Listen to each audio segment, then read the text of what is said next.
Hello students, आज हम पढ़ेंगे एनसीईआरटी कक्षा 6 विज्ञान का नवा अध्याय सजीव, विशेषताएं एवं आवास। पहेली और बूझो छुट्टियों में अनेक रोमांचक स्थानों की सैर पर गए। ऐसी एक यात्रा पर वे ऋषिकेश में गंगा नदी देखने गए। उन्होंने हिमालय की हिमाच्छादित पर्वत श्रृंखला के कुछ पर्वतों का पर्वतारोहण किया। पर्वतारोहण का मतलब है पर्वतों पर चढ़ाई करना, जहाँ बहुत ठंड थी। इन पर्वतों पर उन्होंने ओक, चीड़ एवं देवदार जैसे अनेक वृक्ष देखे, जो उनके मैदानी क्षेत्रों के वृक्षों से बहुत अधिक भिन्न थी। एक और अभियान में उन्होंने राजस्थान की यात्रा की एवं ऊंट पर उष्ण मरुस्थल भी घूमे। यहाँ से उन्होंने अफगानी के अनेक प्रकार के पौधे एकत्र किए। अंत में वे पुरी गए और उन्होंने समुद्र तट की सैर की और वहाँ कैजुराइना के वृक्ष की कतार देखी। इन स्थानों के भ्रमण के रोमांचक एवं उल्लासपूर्ण क्षणों का स्मरण करते हुए उन्हें अचानक एक विचार आया। ये सभी एक दूसरे से बहुत भिन्न थे। कुछ बहुत ठंडे थे, कुछ बहुत उष्ण एवं शुष्क तथा कुछ स्थान आर्द्र थे, परंतु उन सभी स्थानों पर अनेक प्रकार के बहुत सारे जीव मतलब सजीव वस्तुएं भी थीं। उन्होंने यह जानने की कोशिश की, क्या पृथ्वी पर कोई ऐसा भी स्थान है जहाँ कोई भी जीव नहीं पाया जाता। बूझो ने अपने घर के आसपास के स्थानों पर ध्यान दिया। घर के अंदर उन्होंने अलमारी एवं दरवाजों को देखा। उन्होंने सोचा कि इनमें कोई सजीव नहीं होगा, परंतु उसे एक छोटी सी मकड़ी नजर आई। घर से बाहर भी वह किसी ऐसे स्थान के बारे में नहीं सोच पाया जहाँ किसी न किसी प्रकार के जीव नहीं पाए जाते। पहेली ने दूर दूर के स्थानों के विषय में पढ़ना एवं सोचना प्रारंभ किया। उसे पता लगा कि लोगों ने तो ज्वालामुखी के मुख या मुहाने में भी सूक्ष्म जीवों को खोज निकाला है। सजीव एवं उनका परिवेश। पहेली एवं बूझो के मस्तिष्क में एक और विचार आया। जिन स्थानों की उन्होंने सैर की थी, वहाँ किस प्रकार के जीव पाए जाते हैं। मरुस्थल में ऊँट थे, पर्वत पर बकरी एवं याक थे, पुरी के समुद्र तट पर केकड़े एवं अनेक प्रकार की मछलियाँ थी जिन्हें मछुआरे पकड़ रहे थे। साथ ही चींटियाँ जैसे अनेक प्रकार के जीव इन सभी स्थानों पर उपस्थित थे। इन क्षेत्रों में पाए जाने वाले विभिन्न प्रकार के पौधे अन्य क्षेत्रों के पौधों की प्रजातियों से भिन्न थे। इन विभिन्न क्षेत्रों का परिवेश कैसा था? क्या उनका परिवेश भी एक समान था? इसके लिए क्रियाकलाप है। आइए एक वन से प्रारंभ करते हैं। यहाँ पाए जाने वाले सभी पौधों, जंतुओं एवं वस्तुओं के बारे में सोचिए। एक जंगल में पाए जाने वाले जंतुओं, पौधों और वस्तुओं को सारणी 9.1 के कॉलम 1 में लिखिए। दूसरे क्षेत्रों में पाए जाने वाले जंतु एवं पौधों के नाम भी सारणी में लिखिए। आप इस अध्याय में दिए गए उदाहरणों को इकट्ठा कर सारणी 9.1 में भर सकते हैं। अपने मित्रों, माता पिता एवं अध्यापक से भी इस विषय पर विचार विमर्श कीजिए तथा तालिका में दिए गए अन्य कॉलम में विभिन्न स्थानों पर पाए जाने वाले जंतुओं एवं पौधों के नाम लिखिए। आप पुस्तकालय में उपलब्ध उन पुस्तकों की सहायता ले सकते हैं जिनमें जंतु, पौधों एवं खनिज के विषय में जानकारी दी गई है। इस सारणी के प्रत्येक कॉलम में अधिकाधिक छोटी बड़ी वस्तुओं एवं जीवों को सम्मिलित करने का प्रयास कीजिए। जिस प्रकार की वस्तुएं हमें मिलती हैं वे शायद जीवी जंतु या पौधे न हों। संभवतः ये पौधे के भाग जैसे सूखी पत्तियां या जंतु के अवशेष जैसे हड्डियां हों। हमें सभी प्रकार की मिट्टी एवं रोड़े भी मिल सकते हैं। अध्याय 5 में हम इनकी चर्चा कर चुके हैं। समुद्र जल में लवण घुले हुए हैं। इस प्रकार की कुछ अन्य वस्तुएं भी हो सकती हैं। जैसे जैसे हम अध्याय को पूरा करेंगे, सारणी 9.1 में कुछ और उदाहरण सम्मिलित करते जाएंगे। जब हम अन्य रोचक स्थानों की यात्रा करेंगे तब सारणी के बारे में और चर्चा करेंगे। आवास एवं अनुकूलन। क्रियाकलाप 1 में आपके द्वारा सूचीबद्ध किए गए पौधों एवं जंतुओं में आपको क्या मिला? क्या आपको अनेक प्रकार के सजीव मिले? तालिका 9.1 के मरुस्थल वाले कॉलम और समुद्र वाले कॉलम, देखो ये आपकी सारणी है। इसमें जंगल में पाए जाने वाले जीवों के बारे में लिखना है, पहाड़ों पर, मरुस्थल में, समुद्र में और अन्य स्थान पर ना। तो आप इसको भरना है। समुद्र, एक मिनट ऊपर है अभी कुछ, यहाँ पर देखिए, तब सारणी के बारे में और नहीं, एक मिनट, यहाँ से है ना, ये समुद्र वाले कॉलम को ध्यान से देखिए। क्या आपको प्रतीत होता है कि इन दोनों कॉलमों में जीव बहुत अलग प्रकार के हैं? इन दोनों क्षेत्रों में किस प्रकार का परिवेश है? समुद्र में जंतु तथा पौधे लवणीय जल मतलब खारे पानी में रहते हैं तथा श्वसन के लिए जल में विलेय वायु मतलब ऑक्सीजन का उपयोग करते हैं। मरुस्थल में जल बहुत कम मात्रा में उपलब्ध होता है। मरुस्थल दिन में बहुत गर्म तथा रात में ठंडा होता है। मरुस्थल में पाए जाने वाले पौधे एवं जंतु भूमि पर रहते हैं एवं श्वसन के लिए आसपास की वायु का उपयोग करते हैं, जैसे ये ऊंट है।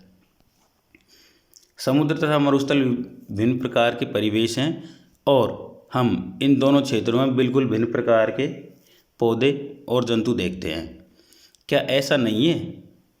मतलब आप सोचिए, देखिए, क्या अलग अलग नहीं है? आइए दो भिन्न प्रकार के परिवेश मरुस्थल तथा समुद्र से दो जंतुओं ऊंट और मछली का परीक्षण करते हैं। ऊंट को शारीरिक संरचना उसे मरुस्थलीय परिस्थितियों में रहने योग्य बनाती है। ऊंट के पैर लंबे होते हैं जिससे उसका शरीर रेत की गर्मी से दूर रहता है। उसमें मूत्रोत्सर्जन मतलब पेशाब करने की मात्रा बहुत कम होती है और मल शुष्क होता है। उन्हें पसीना मतलब पसीना भी नहीं आता क्योंकि शरीर से जल का ह्रास बहुत कम होता है, इसलिए जल के बिना भी वे अनेक दिन तक जीवित रह सकते हैं। आइए विभिन्न प्रकार की मछलियों को देखें। आपको मछली दिखाई दे रही होंगी। इनमें से कुछ को चित्र 9.3 में दर्शाया गया है, परंतु इतने अधिक किस्म की मछलियों में क्या आपको इनकी आकृति में कुछ समानताएं दिखाई देती हैं? इन सभी का शरीर धारा रेखीय होता है, जिसकी चर्चा हम अध्याय 8 में कर चुके हैं। इनकी यह आकृति उन्हें जल के अंदर विचरण करने में सहायता करती है। मछलियों का शरीर चिकने सल्कों से ढका होता है। ये सल्क मछली को सुरक्षा तो प्रदान करते ही हैं, साथ ही उन्हें जल में सुगम गति करने में भी सहायक होते हैं।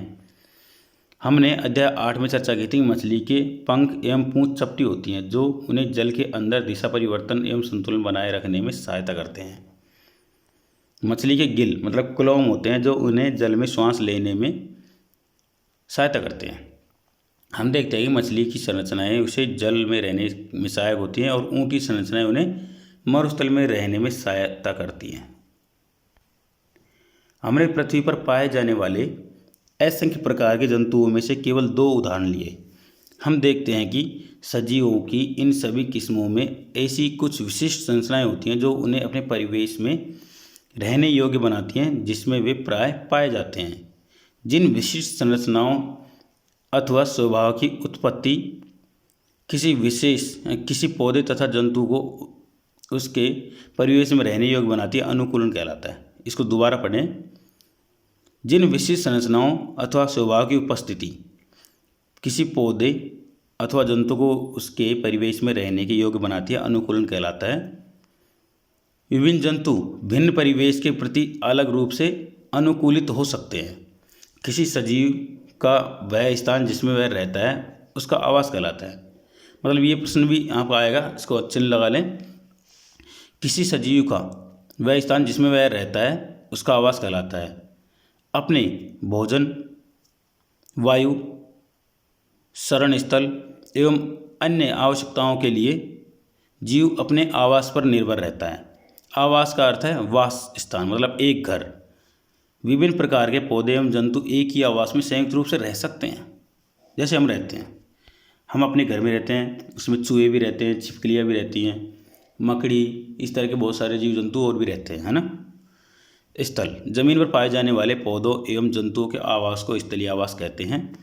वन, घास के मैदान, मरुस्थल, तटीय एवं पर्वतीय क्षेत्र स्थलीय आवास के कुछ उदाहरण हैं। जलाशय, दलदल, झील, नदियाँ एवं समुद्र, जहाँ पौधे एवं जंतु जल में रहते हैं, जलीय आवास है। विश्व के विभिन्न भागों में पाए जाने वाले वनों, घास के मैदानों, मरुस्थलों, तटीय एवं पर्वतीय क्षेत्रों में भी बहुत विषमताएं हैं। यह सभी जलीय आवासों के लिए भी सत्य है। किसी आवास में पाए जाने वाले सभी जीव जैसे कि पौधे एवं जंतु उसके जैव घटक हैं। चट्टान, मिट्टी, वायु एवं जल जैसी अनेक निर्जीव वस्तुएं आवास के अजैव घटक हैं। सूर्य का प्रकाश एवं ऊष्मा भी परिवेश के अजैव घटक हैं। हम जानते हैं कि कुछ पौधे बीजों से उगते हैं। आइए बीजों के अंकुरण से नए पौधे बनने की प्रक्रिया में कुछ अजैव कारकों की भूमिका का अध्ययन करें। तो देखो यहाँ पर इसको ध्यान से पढ़ना है। अपने परिवेश में होने वाले परिवर्तनों के साथ सामंजस्य स्थापित करने के लिए कुछ बड़े जीवों में थोड़े समय के लिए परिवर्तन हो सकते हैं। उदाहरण के लिए, यदि हम मैदानी क्षेत्र में रहते हैं और अचानक ही ऊंचे पर्वतीय क्षेत्रों में चले जाएं तो हमें कुछ दिनों के तक सांस लेने एवं शारीरिक व्यायाम में असुविधा हो सकती है। पहाड़ पर हमें तीव्र गति से सांस लेना पड़ता है। कुछ दिनों बाद हमारा शरीर पर्वतीय क्षेत्र के वातावरण के प्रति अपने आप को ढाल लेता है तथा हमें श्वास लेने में कोई परेशानी नहीं होती। अल्प अवधि में किसी एक जीव के शरीर में होने वाले ये छोटे छोटे परिवर्तन पर्यानुकूलन कहलाते हैं। यह पर्यानुकूलन हजारों वर्षों में हुए अनुकूलन से भिन्न है। क्रियाकलाप 2। अध्याय 1 में किए गए क्रियाकलाप 5 का स्मरण कीजिए।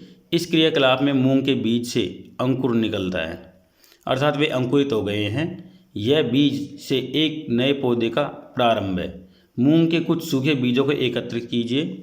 कुछ बीजों के एक ढेर को अलग रख दें तथा शेष को एक दिन के लिए पानी में भीगने के लिए रख दें। भीगे हुए बीजों को 4 हिस्सों में बांटें। उसमें से एक हिस्से को 3-4 दिन के लिए पूरी तरह से पानी में डुबो कर रख दें। सूखे हुए बीजों को तथा पानी में पूरी तरह डूबे हुए बीजों को बिल्कुल नहीं हिलाएं। भीगे बीजों में से एक भाग को धूप वाले कमरे में तथा दूसरे भाग को पूरे अंधेरे क्षेत्र में रख दें, जैसे कि अलमारी जिसमें धूप नहीं आती है। अंतिम भाग को बहुत ही ठंडे स्थान पर, जैसे कि रेफ्रिजरेटर या उसके चारों ओर बर्फ लगा दें। इन तीनों भागों को प्रतिदिन जल में नम रखें और अधिक जल को निकाल दें। कुछ दिन बाद आप देखेंगे कि क्या सभी 5 भाग समान रूप से अंकुरित होते हैं। क्या आप प्रकाश से दूर रखे भाग या अत्यधिक ठंडे परिवेश में रखे गए अंकुरण में की दर में कमी या कोई भी अंकुर नहीं देखते हैं। क्या आपने पाया कि वायु, जल, प्रकाश तथा ऊष्मा जैसे अजैव घटक सजीव के लिए अत्यंत आवश्यक हैं। वास्तव में ये अजैव कारक सभी सजीवों के लिए महत्वपूर्ण हैं। हम देखते हैं कि सजीव बहुत ठंडे और बहुत उष्ण परिवेश में भी पाए जाते हैं। क्या ऐसा नहीं है? ये जीव एक विषम परिवेश में जीवित रहने के लिए किस विशिष्ट व्यवस्था को अपनाते हैं। यहाँ अनुकूलन काम आता है। अनुकूलन अल्पकाल में नहीं होता।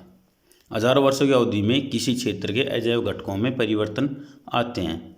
वे जंतु जो इन परिवर्तनों के प्रति अपने आप को नहीं ढाल पाते मर जाते हैं। केवल वे जीव ही जीवित रहते हैं जो अपने आप को बदलते परिवेश के अनुसार अनुकूलित कर लेते हैं।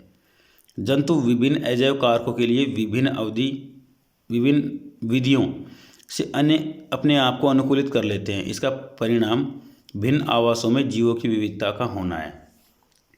आइए कुछ आवासों, इनके अजैव घटकों एवं उसमें रहने वाले विभिन्न जीवों में अनुकूलन का अध्ययन करें। विभिन्न आवासों की यात्रा, मतलब कुछ मरुस्थलीय आवास पढ़ेंगे। पहले से मरुस्थल के अजैव घटकों एवं ऊंट के अनुकूलन के विषय में हम पहले चर्चा कर चुके हैं। मरुस्थल में पाए जाने वाले अन्य जंतुओं एवं पौधों में क्या होता है, क्या उनमें भी इसी प्रकार के अनुकूलन पाए जाते हैं। तो मरुस्थल में रहने वाले चूहे एवं सांप के ऊंट की भांति लंबे पैर नहीं होते। दिन की तेज गर्मी से बचने के लिए भूमि के अंदर गहरे बिलों में रहते हैं। रात्रि के समय जब तापमान में कमी आती है तब ये जंतु बाहर निकलते हैं।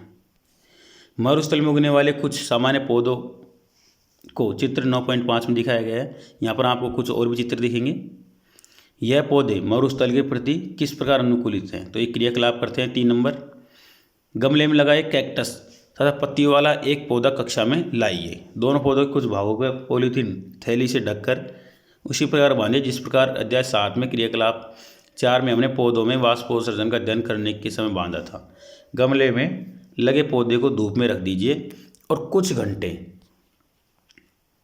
बाद इनका परीक्षण कीजिए। आप क्या देखते हैं क्या आप दोनों पॉलीथीन थैलियों में एकत्रित जल की मात्रा में कोई अंतर देखते हैं? मरुस्थलीय पौधे वाष्पोत्सर्जन द्वारा जल की बहुत कम मात्रा निष्कासित करते हैं। मरुस्थलीय पौधों में पत्तियां या तो अनुपस्थित होती हैं अथवा बहुत छोटी होती हैं। कुछ पौधों में पत्तियां कांटों या सूल का रूप ले लेती हैं, जिसमें पत्तियों से होने वाले वाष्पोत्सर्जन में होने वाली जल ह्रास में कमी आती है। नागफनी में पत्ती जैसे जिस संरचना को आप देखते हैं वह वास्तव में इसका तना है। इन पौधों में प्रकाश संश्लेषण सामान्य तने में होता है। तना एक मोटी मोमी परत से ढका होता है, जिससे पौधों को जल संरक्षण में सहायता मिलती है। अधिकतर मरुस्थलीय पौधों की जड़ें जल अवशोषण के लिए मिट्टी में बहुत गहराई तक चली जाती हैं। पर्वतीय क्षेत्र, ये आवास क्षेत्र सामान्यतः बहुत ठंडे होते हैं और इनमें तेज हवा चलती है। कुछ क्षेत्रों में शीतकाल में हिमपात भी होता है। पर्वतीय क्षेत्रों में पौधों एवं जंतुओं की अनेक प्रजातियां पाई जाती हैं। क्या आपने चित्र 9.6 में दर्शाए गए वृक्ष देखे हैं? यदि आप पर्वतीय क्षेत्र में रहते हैं तथा वहां घूमने गए हैं तो आपने ऐसे अनेक वृक्ष देखे होंगे, परंतु क्या आपने ऐसे वृक्षों को अन्य क्षेत्रों में भी देखा है? ये वृक्ष अपने आवास में विद्यमान परिस्थितियों में रहने के लिए किस प्रकार अनुकूलित हैं? ये वृक्ष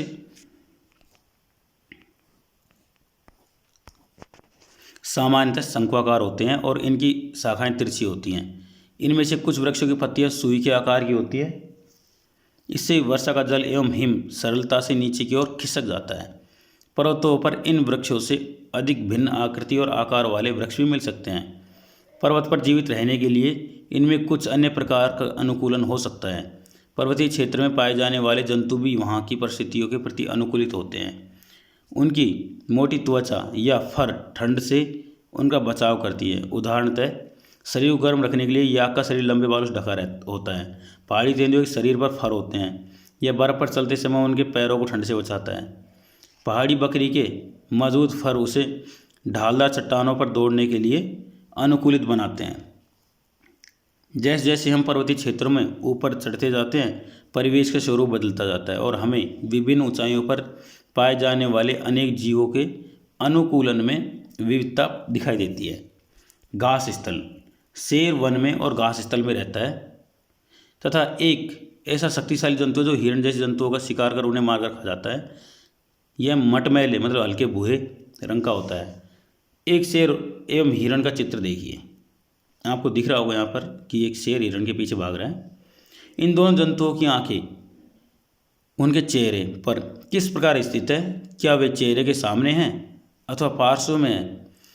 शेर के अगले पैर के नखर लंबे होते हैं, मतलब नाखून लंबे होते हैं, जिन्हें वह पादंगुलियों के अंदर खींचकर छिपा सकता है। क्या शेर की यह संरचना उसके जीवन यापन में सहायता करती है? उसका मटमैला मतलब हल्का भूरा रंग शरीर के दौरान शिकार के दौरान उन्हें घास के सूखे मैदानों में छिपाए रखता है और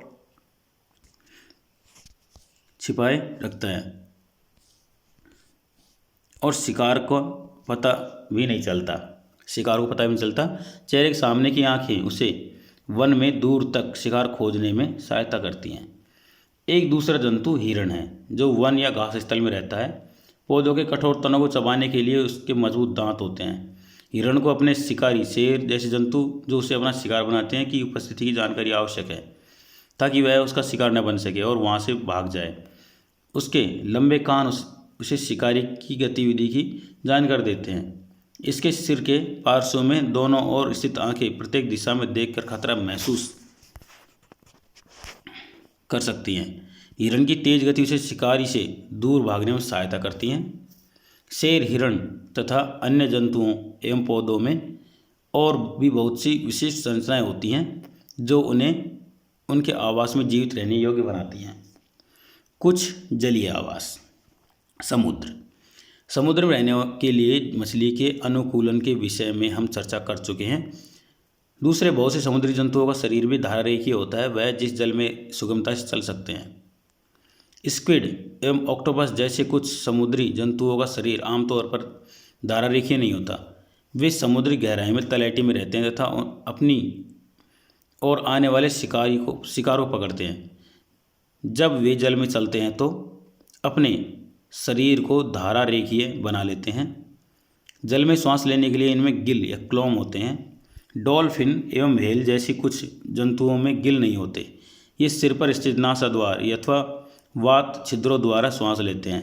ये जल में लंबे समय तक बिना श्वास लिए रह सकते हैं। वे समय समय पर समुद्री सतह जल से बाहर आते हैं, पर बाहर आकर श्वसन छिद्रों से जल बाहर निकालते हैं एवं श्वास द्वारा स्वच्छ वायु अंदर भरते हैं। क्या आपने कभी दूरदर्शन अथवा समुद्री जीवन पर चलचित्र में डॉल्फिन की इस रोचक क्रिया को देखा है? तो आप अब देख लीजिए कैसे डॉल्फिन सांस लेती है। यहाँ पर तालाब एवं झील। क्या आपने तालाब, झील, नदियों एवं नालों में पौधों को उगे हुए देखा होगा? यदि संभव हो तो समीपवर्ती किसी तालाब के भ्रमण पर जाइए और वहाँ दिखाई देने वाले कुछ पौधों को बाहर निकाल लीजिए। इन पौधों की पत्तियां, तने एवं जड़ें किस प्रकार व्यवस्थित हैं? पौधों में इनमें से कुछ पौधों की जड़ें जलाशय की तलहटी में मिट्टी में स्थिर रहती हैं। स्थलीय पौधों में जड़ मिट्टी से जल एवं खनिज पोषकों के अवशोषण का महत्वपूर्ण कार्य करती हैं, परंतु जलीय पौधों में जड़ें आकार में बहुत छोटी होती हैं एवं इनका मुख्य कार्य पौधों की तलहटी में जमाए रखना होता है। इन पौधों का तना लंबा, खोखला एवं हल्का होता है। तना जल की सतह पर वृद्धि करता है, जबकि पत्तियां एवं फूल फल की सतह पर प्लवन करते रहते हैं। कुछ जलीय पौधे जल में पूर्ण रूपेण डूबे रहते हैं। ऐसे पौधों के सभी भाग जल में वृद्धि करते हैं। इनमें से कुछ पौधों की पत्तियां सक्रिय एवं पतले रिबन की तरह होती हैं। यह बहते जल में सरलता से मुड़ जाती हैं। कुछ अन्य जलमग्न पौधों में पत्तियां बहुत अधिक विभाजित होती हैं, जिससे जल इनके बीच में बहता रहता है और पत्ती की कोई क्षति भी नहीं होती है। मेंढक आमतौर पर तालाब में पाया जाने वाला एक जंतु है। यह जल के तालाब और स्थल दोनों पर रह सकता है। इसके पश्चपाद लंबे एवं मजबूत होते हैं, जो उन्हें छलांग लगाने एवं शिकार पकड़ने में सहायता करते हैं। इसके पश्चपाद में जाल युक्त पादांगुलियाँ होती हैं, जो उसे तैरने में सहायता करती हैं। हमने केवल कुछ ही जंतु एवं पौधों की चर्चा की है, जबकि विभिन्न आवास में रहने वाले जीवों में संख्या बहुत अधिक है। अध्याय 7 में सुझाए क्रियाकलाप के अंतर्गत जब आप पत्तियों की एल्बम तैयार कर चुके होंगे, तब तक आप पौधों की अनेक प्रजातियों के बारे में जानकारी कर चुके होंगे। कल्पना कीजिए यदि हम पृथ्वी के सभी क्षेत्रों में उपलब्ध पौधों की पत्तियों का एल्बम तैयार करें तो उनमें कितनी विविधता होगी। हमारे आसपास के जीव। हमने विभिन्न आवास क्षेत्रों की यात्रा की तथा अनेक पौधों एवं जंतुओं की चर्चा भी की। क्रियाकलाप 1 में हमने विभिन्न परिवेश में पाए जाने वाली वस्तुओं, पौधों एवं जंतुओं की सूची बनाई। कल्पना कीजिए यदि हम जानना चाहें कि हमारी सूची में सजीव के कौन से उदाहरण हैं। आइए वन में पाई जाने वाली वस्तुओं के विषय में सोचें। वृक्ष, आरोही लता, विसर्पी लता, छोटे बड़े जंतु, पक्षी, सर्प, कीट, चट्टान, पत्थर, मिट्टी, जल, वायु, सूखी पत्ती, मृत जंतु, छत्रक एवं काई मतलब मांस वन में पाई जाने वाली विभिन्न वस्तुओं के उदाहरण हैं। इनमें से कौन सजीव है? अपने चारों ओर पाई जाने वाली विभिन्न वस्तुओं के विषय में सोचिए और उन्हें निर्जीव एवं सजीव वस्तुओं में बांटिए। कुछ प्रकरणों में हमारे लिए यह आसान होगा। उदाहरणतः हमारे घर की कुर्सी अथवा मेज जैसी वस्तुएं सजीव नहीं हैं। पहली एडवर्ड लियर द्वारा रचित कंप्लीट नॉनसेंस का यह छंद पढ़ रही थी। मेज ने कुर्सी से कहा, तुम्हें पता नहीं है मैं गर्मी में कितनी तपी हूँ। एवं अपने पैरों की बीवाई से, यदि हम थोड़ा टहल पाते, हम थोड़ा बोल पाते, प्रार्थना करो, हम वायु ले सकें। मेज ने कुर्सी से कहा। कुर्सी ने मेज से कहा, अब तुम जानती हो कभी हम समर्थ नहीं हैं। तुम कैसी मूर्खतापूर्ण बातें करती हो, जबकि तुम जानती हो कि हम चल नहीं सकते। मेज ने ठंडी सांस भरते हुए कहा, कोशिश करने में क्या अर्ज है, मेरे पास भी उतने ही पैर जितने तुम्हारे। हम 2 पैर पर क्यों नहीं चल सकते। पहेली और बूझों को कविता बहुत मज़ेदार लगी, क्योंकि वे जानते थे कि मेज और कुर्सी सजीव नहीं है, अतः ये तो न तो चल सकती है और न बोल सकती हैं। हम जानते हैं कि कुर्सी, मेज, पत्थर अथवा ये अन्य एक सिक्का सजीव नहीं है। उसी प्रकार हम जानते हैं कि हम जीवित हैं और हमारी ही तरह संसार के सभी मनुष्य तथा कुत्ता, बिल्ली, बंदर, गिलहरी, कीट जैसे सभी जंतु सजीव हैं। हमें कैसे पता चलता है कि कोई सजीव वस्तु सजीव है? कभी कभी यह निर्णय करना इतना आसान नहीं होता। हम जानते हैं कि पौधे सजीव हैं, परंतु वे कुत्ते अथवा कबूतर की भांति चल नहीं सकते। दूसरी ओर एक कार अथवा बस चल सकती है, फिर भी हम उन्हें निर्जीव कहते हैं। पौधे एवं जंतु समय के साथ वृद्धि करते हैं, परंतु कई बार ऐसा प्रतीत होता है कि आकाश में बादल अपने आकार में वृद्धि कर रहे हैं। तो क्या इसका अर्थ है कि बादल सजीव है? नहीं तो आखिरकार हम निर्जीव एवं सजीवों के अंतर किस प्रकार करेंगे? क्या सजीवों में कुछ विशेष लक्षण होते हैं जो उन्हें निर्जीव पदार्थों से अलग करते हैं? आप स्वयं सजीवों को एक बहुत अच्छा उदाहरण है। आप स्वयं सजीवों का एक बहुत अच्छा उदाहरण है। आप में ऐसे कौन से विशेष लक्षण हैं जो आपको निर्जीव वस्तुओं से अलग करते हैं? अपनी नोटबुक में कुछ ऐसे लक्षणों के नाम लिखिए, अपनी बनाई सूची को ध्यान से देखिए एवं पता लगाइए कि कौन से लक्षण अन्य जंतुओं एवं पौधों में भी पाए जाते हैं। संभवतः इनमें से कुछ लक्षण सभी सजीव वस्तुओं में एक समान होंगे। क्या सभी सजीवों को भोजन की आवश्यकता होती है? तो अध्याय 1 एवं 2 में हमने पढ़ा कि सभी जीवों को भोजन की आवश्यकता होती है। भोजन हमारे लिए एवं विभिन्न जंतुओं के लिए नितांत आवश्यक है। हमने यह भी सीखा कि पौधे प्रकाश संश्लेषण द्वारा अपना भोजन स्वयं बनाते हैं। जंतु भोजन के लिए पौधों अथवा अन्य जंतुओं पर निर्भर रहते हैं। भोजन सजीवों को उनकी वृद्धि के लिए आवश्यक ऊर्जा प्रदान करता है। सजीवों को उनके अंदर होने वाले अन्य जैव प्रक्रमों के लिए ऊर्जा की आवश्यकता है। क्या सभी जीवों में वृद्धि परिलक्षित होती है? क्या 4 वर्ष पुराना कुर्ता आपको अभी भी ठीक आता है? इसे आप अब और नहीं पहन सकते। क्या ऐसा नहीं है? इन वर्षों में आप लंबे हो गए हैं, आपको इसका आभास नहीं हो रहा है, लेकिन आप में हर समय वृद्धि हो रही है और कुछ वर्ष बाद आप वयस्क हो जाएंगे। जंतुओं के बच्चे भी वृद्धि कर वयस्क हो जाते हैं। आपने अवश्य देखा होगा कि कुत्ते के पिल्ले वयस्क हो जाते हैं। एक अंडे से स्फुटित होकर चूजा मतलब मुर्गी का बच्चा वृद्धि करके मुर्गी अथवा मुर्गा में परिवर्तित हो जाता है। पौधों में भी पौधे वृद्धि करते हैं। अपने चारों ओर पाए जाने वाले विभिन्न प्रकार के पौधों का अवलोकन कीजिए। इनमें से कुछ बहुत छोटे तथा नवजात हैं तो कुछ विकसित हैं। ये सभी वृद्धि की विभिन्न स्थितियों में हो सकती है। कुछ दिनों और कुछ सप्ताहों बाद पौधों को देखिए। आप देखेंगे कि उनकी लंबाई में वृद्धि हुई है। वृद्धि सभी सदियों में होती है। क्या आप सोचते हैं निर्जीव वस्तु वृद्धि प्रदर्शित नहीं कर सकते? क्या सभी सजीव श्वसन करते हैं? क्या हम श्वसन के बिना जीवित रह सकते हैं? जब हम सांस लेते हैं तो बाहर की वायु शरीर के अंदर जाती है। जब हम श्वास छोड़ते हैं तो शरीर के अंदर की वायु बाहर निकल जाती है। श्वास लेना श्वसन क्रिया का एक हिस्सा है। श्वसन में अंदर ली गई वायु की ऑक्सीजन की कुछ मात्रा का उपयोग होता है। इस क्रिया में बनी कार्बन डाइऑक्साइड को हम श्वास द्वारा बाहर निष्कासित कर देते हैं।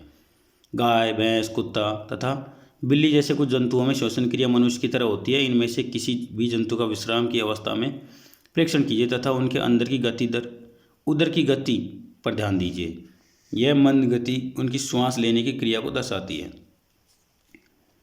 श्वसन सभी सजीवों के लिए आवश्यक है। ग्रहण किए गए भोजन से श्वसन के द्वारा हमारे शरीर को ऊर्जा मिलती है।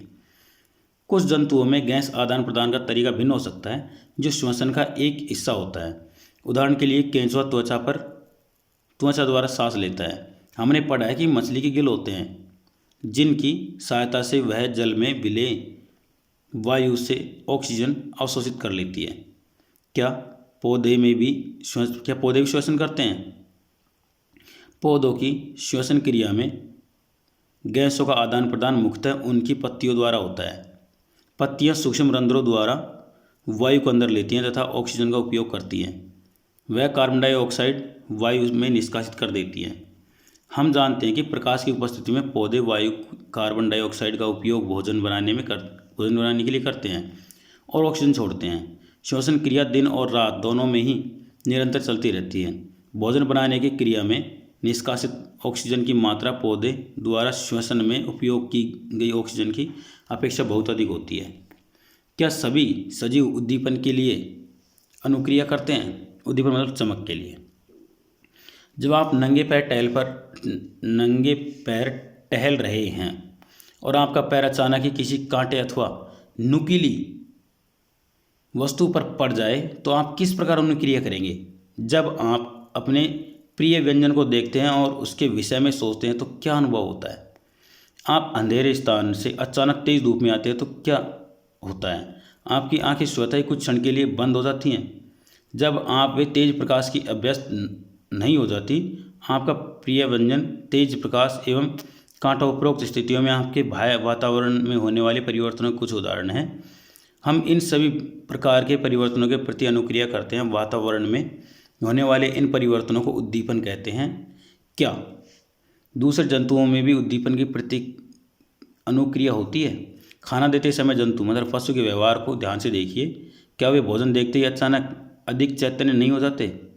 जब आप एक चिड़िया की ओर कदम बढ़ाते हैं तो वह क्या करती है? जब जंगली जानवरों पर तीव्र प्रकाश डालते हैं तो वे भाग खड़े होते हैं। इसी प्रकार यदि रात्रि में आप रसोई घर में बल्ब प्रदीप्त करते हैं तो कॉकरोच अचानक अपने छिपने के स्थान से भाग जाते हैं। क्या आप जंतुओं में उद्दीपन की प्रति अनुक्रिया के कुछ और उदाहरण दे सकते हैं? क्या पौधों में भी उद्दीपन की प्रति अनुक्रिया दर्शाते हैं? कुछ पौधों के पुष्प केवल रात्रि के समय ही खिलते हैं। कुछ पौधों के पुष्प सूर्यास्त के बाद बंद हो जाते हैं। छुई मुई मतलब गुल मेहंदी के पौधे की पत्तियां छूने पर अचानक मुरझा मतलब सिकुड़ जाती हैं। यह पौधों में उद्दीपन के प्रति अनुक्रिया के उदाहरण हैं। क्रियाकलाप 4। एक कमरे की खिड़की जिससे दिन के समय धूप मतलब सूर्य का प्रकाश आती हो के पास एक पौधे का गमला रखिए। कुछ दिनों तक पौधे को नियमित जल देते रहें। क्या यह पौधा खुले स्थान पर रखे पौधे की तरह सीधा ऊपर की ओर वृद्धि करता है? यदि यह सीधा वृद्धि नहीं करता तो ज्ञात कीजिए यह किस ओर मुड़ता है। आपके विचार में क्या यह किसी उद्दीपन के प्रति अनुक्रिया है? सभी सजीव वस्तुएं अपने परिवेश में होने वाले परिवर्तनों के प्रति अनुक्रिया दर्शाती हैं। सजीवों में परिवर्तन सभी सजीव भोजन करते हैं। जीव इस ग्रहण किए हुए भोजन की संपूर्ण मात्रा का उपयोग नहीं करता। आहार का केवल कुछ ही भाग जीव के शरीर द्वारा उपभोग में आता है। भोजन के बचे हुए शेष भाग का क्या होता है? वे इसे अपशिष्ट के रूप में शरीर से बाहर निकाल देते हैं। विभिन्न जैव प्रक्रमों के फलस्वरूप हमारे शरीर के कुछ अपशिष्ट पदार्थ उत्पन्न होते हैं। सजीवों द्वारा इन अपशिष्ट पदार्थों के निष्कासन के प्रक्रम को उत्सर्जन कहते हैं। क्या पौधों में भी उत्सर्जन होता है? हाँ, पौधे भी उत्सर्जन करते हैं, परंतु उनमें इस प्रक्रम का ढंग कुछ अलग होता है। कुछ पौधों में यह अपशिष्ट पदार्थ पौधे के कुछ विशेष भागों में संग्रहित हो जाते हैं, जिससे पौधों को हानि नहीं पहुंचती। कुछ पौधों में अपशिष्ट पदार्थों का निष्कासन स्राव के रूप में होता है। उत्सर्जन सजीवों का एक दूसरा लक्षण है। क्या सभी सजीव प्रजनन करते हैं? क्या आपने कभी कबूतर अथवा किसी पक्षी के नीड घोंसले देखे हैं? वे नीड में अंडे देते हैं मतलब घोंसले में अंडे देते हैं। कुछ अंडे प्रपुष्टित होते हैं तथा उनमें छोटे छोटे बच्चे बाहर निकल आते हैं। जंतु प्रजनन द्वारा अपने समान संतान उत्पन्न करते हैं। जंतु भिन्न जंतुओं में प्रजनन का ढंग अलग अलग होता है। कुछ जंतु अंडे देते हैं जिनसे पशु निकलते हैं। कुछ जंतु शिशु को जन्म देते हैं। पौधे भी प्रजनन करते हैं। जंतुओं की तरह पौधों में भी प्रजनन के तरीके भिन्न भिन्न हैं। बहुत से पौधे बीजों द्वारा प्रजनन करते हैं। पौधे बीज उत्पादित करते हैं। हम उन्हें अंकुरित करके नए पौधे उगा सकते हैं। कुछ पौधे बीज के अतिरिक्त अपने कायिक भागों द्वारा भी नए पौधे उत्पन्न करते हैं। उदाहरण के लिए आलू के कलिका वाले भाग से नया पौधा बनता है। पौधे कलम द्वारा भी उगाए जा सकते हैं। क्या आप स्वयं इस विधि के द्वारा पौधा उगाना चाहेंगे? तो क्रियाकलाप 5। गुलाब अथवा मेहंदी की धड़ कलम लीजिए, उसे मिट्टी में लगाइए, इसे नियमित रूप से जल दीजिए। आप कुछ दिनों बाद क्या देखते हैं? कलम से पौधा बनना सरल कार्य नहीं है। यदि आपकी कलम में वृद्धि नहीं है तो निराश न हो। यदि संभव हो तो एक माली से बात करके कलम से पौधे बनने के अंतराल में भी की जाने वाली देखभाल की जानकारी प्राप्त कीजिए। सजीव प्रजनन क्रिया द्वारा अपने समान अनेक संतान उत्पन्न करते हैं। विभिन्न जीवों में प्रजनन की विधियाँ भी भिन्न होती हैं। क्या सभी सजीव गति करते हैं? अध्याय 8 में हमने जंतुओं में गति के विभिन्न तरीकों की चर्चा की। वे एक स्थान से दूसरे स्थान तक जाते हैं तथा उनके शरीर में अन्य प्रकार की गति दिखाई देती है। पौधों के विषय में क्या विचार है? क्या वे भी गति करते हैं? पौधे सामान्यतः भूमि में जकड़े रहते हैं, अतः वे एक स्थान से दूसरे स्थान तक नहीं जा सकते, परंतु विभिन्न पदार्थ जैसे कि जल, खनिज एवं संश्लेषित खाद्य पदार्थ पौधे के एक भाग से दूसरे भाग में संवहित होते हैं। क्या आपने पौधे में अनेक प्रकार की गति भी देखी है? पौधों का खिलना एवं बंद होना। क्या आप याद कर सकते हैं कुछ पौधे विभिन्न उद्दीपनों के प्रति किस प्रकार अनुक्रिया करते हैं? हम कुछ निर्जीव वस्तुओं को भी गति करते देखते हैं। बस, कार, कागज़ का छोटा टुकड़ा, बादल तथा कुछ अन्य वस्तुएं इसके उदाहरण हैं। क्या इनकी गति सजीवों की गति से किस प्रकार भिन्न है? प्रकृति में विविध प्रकार के जीव हैं, लेकिन उन सभी में कुछ लक्षण एक समान होते हैं, जिसकी हम पहले चर्चा कर चुके हैं। मृत सजीवों के लिए एक सामान्य लक्षण है, चूँकि मृत्यु सजीवों के लिए एक सामान्य लक्षण है। चूँकि जीव की मृत्यु होती है, इसलिए जीवों की प्रजातियां हजारों वर्षों तक अस्तित्व में रह सकती हैं, जबकि वे प्रजनन कर अपने समान संतान उत्पन्न करें। एक अकेला जीव प्रजनन किए बिना भी मर सकता है, परंतु सजीव की प्रजाति तभी अस्तित्व में रहती है जब उसके सदस्यों में प्रजनन होता रहता है। हमने देखा कि सभी सजीव वस्तुओं में कुछ विशिष्ट लक्षण समान रूप से दिखाई देते हैं। उन सभी को भोजन की आवश्यकता होती है। उनमें श्वसन, उत्सर्जन, उद्दीपन के प्रति अनुक्रिया, प्रजनन, गति एवं वृद्धि होती है तथा मृत्यु होती है। क्या हम ऐसी कुछ निर्जीव वस्तुओं को जानते हैं जिनमें इन लक्षणों में से कुछ लक्षण दिखाई देते हैं? कार, साइकिल, घड़ी एवं नदी का जल गति करते हैं। आकाश में चंद्रमा गति करता है। हमारे देखते एक बादल के आकार में वृद्धि हो जाती है। क्या इन वस्तुओं को सजीव कहा जा सकता है? हमें स्वयं से प्रश्न करना होगा, क्या हमने सजीवों के अन्य सभी लक्षण भी पाए जाते हैं? सामान्यतः सजीवों में वे सभी लक्षण पाए जाते हैं जिनकी हमने चर्चा की है, परंतु निर्जीव वस्तुओं में वे सभी लक्षण एक साथ दिखाई नहीं देते। क्या यह हमेशा सत्य है? क्या हमें सभी सजीवों में वे सभी लक्षण जिनकी हमने चर्चा की है हमेशा निश्चित रूप से दिखाई देते हैं?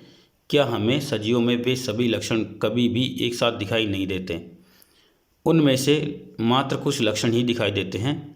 इस विषय को और अच्छी प्रकार से समझने के लिए आइए किसी बीज के विषय में विचार करें। कुछ विशिष्ट उदाहरण देखें। उदाहरणतः मूंग के बीज के बारे में क्या होता है? क्या यह जीवित है? यह एक दुकान तथा भंडार में महीनों रह सकता है तथा इनमें कोई वृद्धि नहीं होती तथा जीवन के कुछ अन्य लक्षण भी नहीं देते, परंतु जब हम इन्हें बीजों को मिट्टी में बोकर जल से सींचते हैं तो यह पौधा बन जाता है। क्या महीनों तक दुकान में रखे बीजों को भोजन की आवश्यकता थी अथवा उनमें उत्सर्जन, वृद्धि अथवा प्रजनन हुआ था? हमने देखा कि कुछ ऐसे भी उदाहरण हैं जब हम सरलता से नहीं कह सकते कि उनमें सजीवों के लक्षण दिखाई दे रहे हैं जिससे उन्हें जीवित कहा जा सके। फिर जीवन क्या है? गेहूं की बोरी में अपना हाथ डालिए। क्या आपको कुछ गर्मी का अनुभव होता है? गेहूं की बोरी में कुछ गर्मी उत्पन्न होती है। यह गर्मी बीजों के शोषण के कारण उत्पन्न हुई है। हमने देखा कि बीजों में शोषण क्रिया उस समय भी चलती रहती है जब अन्य जैव प्रक्रम उतने सक्रिय नहीं होते। संभवतः हमारे प्रश्न आखिर जीवन है क्या का उत्तर देना इतना सरल नहीं हो सकता, परंतु अपने चारों ओर पाए जाने वाले जीवों की विविधता को देखकर अचानक ही मुंह से निकल जाता है, जीवन सुंदर है। तो बच्चों, ये हमारा अध्याय था। कैसा लगा कमेंट करके ज़रूर बताएं। वीडियो को लाइक करें, अपने दोस्तों के साथ शेयर करें और चैनल को सब्सक्राइब जरूर कर लें। मिलेंगे अगले अध्याय के साथ में। धन्यवाद।